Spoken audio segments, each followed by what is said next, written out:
I moved down and to one side, ducking the knife, which flew over my head and simultaneously gaining some distance. There were two of them, tall, clearly trained to kill. The one on the left clutched a wide combat knife, 2 palms long, with a curved blade that gleamed like cold steel. The other swung a short but heavy club, most likely filled with lead. I carefully surveyed my surroundings, searching for other combatants. My gaze fell on a long, thick branch lying under my feet. Without thinking twice, I summoned my facet. In my world, this concrete gift was called reforge or transform. But one wandering mage from the lands of the Franks, upon seeing my facet in action, had called it weapon transmutation. It sounded nice, so it stuck. The material vibrated, obeying my command. Magic slid along the wood fibers, penetrating deep inside and altering the structure.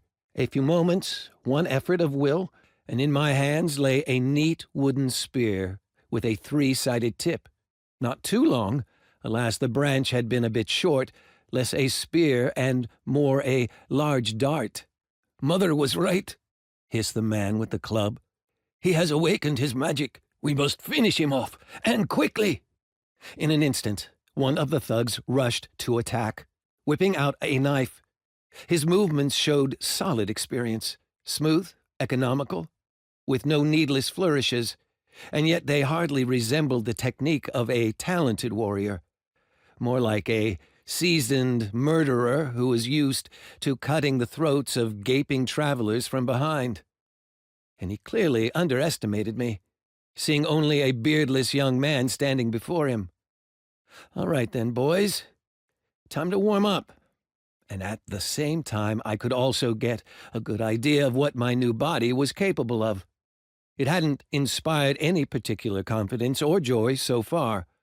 One thing that made me happy was that my skills, known as muscle memory, remained with me. So that meant it had nothing to do with the muscles at all. But let the eggheads argue about this amongst themselves. I was a warrior. Straining to wring all the speed I could out of my body, I stepped forward and met the enemy with one precise lunge.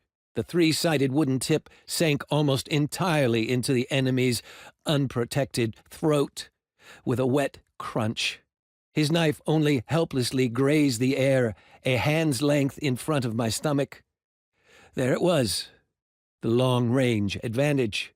The man gurgled desperately, wheezed, dropped his blade, and sank like a potato sack onto the grass, convulsively clinging to his throat.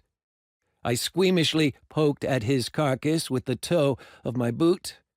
"Ready for you, duckling?" Duckling? What did that even mean? Apparently, Platonov's memories were slowly awakening and had begun to intermingle with my own.